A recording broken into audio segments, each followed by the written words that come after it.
finally here. So here's the Vote V2 Square 1 from Chi.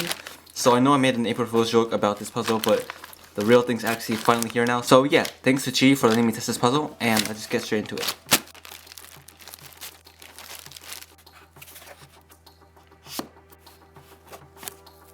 Alright, so here we have some bubble wrap, which is always nice to have, and then we have the 2 cubes here. So I requested that I get black plastic for both of them, which I do have, and one of them is an MS and one of them is a fully magnetic Square 1. So yeah.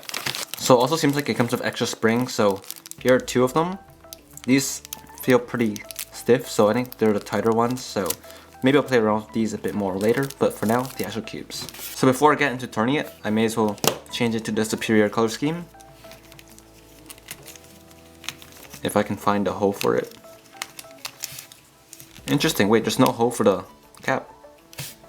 Never mind, it's right here. It is a bit smaller than last time, but here you can see the magnet placement. There's 3 of them, not 2 of them, so that's interesting. And then here's the lock nut thing that should prevent stripping. Alright, so here's the actual Vote V1. This is Cubicle Labs one, which is LM I believe, so that's why the top and bottom are a bit weaker for magnets. So in terms of shades, they're pretty similar, it seems like. Yeah, and of course there's black. The size also looks pretty similar, so nothing really major there. Alright, let's get into some first turns on both these puzzles. So I'm just going to focus on this cube for now, because it's fully magnetized, and I'll leave this aside for later. Alright, first turns.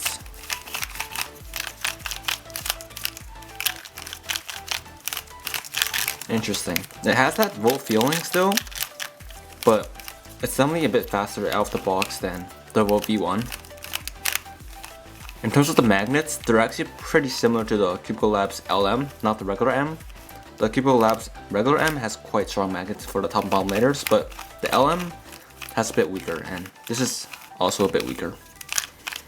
For the slice, it's also, I think, pretty similar to the actual Labs M. The turning itself is actually pretty nice, actually. The turning is pretty much like the Vote. The speed is also much better than Vote. Vote was pretty slow off the box, and this one definitely is a bit better. Tensions are also quite tight, so if I play around with this a bit more, I assume it will be much better. Alright, so corner cutting, I'm not sure how this would turn out. Alright, it's not horrible. Okay, that's locking up there, that's not that good. Okay, corners, also not that great. So yeah, it's pretty disappointing that the corner cutting is not really that much better than the regular one. This one's a bit looser, I believe, so we can corner cut a bit more, but still not much of an improvement, which is unfortunate. That's a pretty nice puzzle. The magnets feel just right for me at least. The turning is also pretty smooth, which is really enjoyable, and the speed is definitely an improvement from the V1. Corner cutting is still a bit lacking, unfortunately, but hopefully I can deal with that, and hopefully it doesn't lock up too much on me. It seems to be locking up a little bit here and there, but it doesn't seem too horrible, so hopefully this thing turns out to be pretty good. So yeah, that's pretty much it for this unboxing. Huge thanks to Chi for sending this out to me. This puzzle is definitely promising.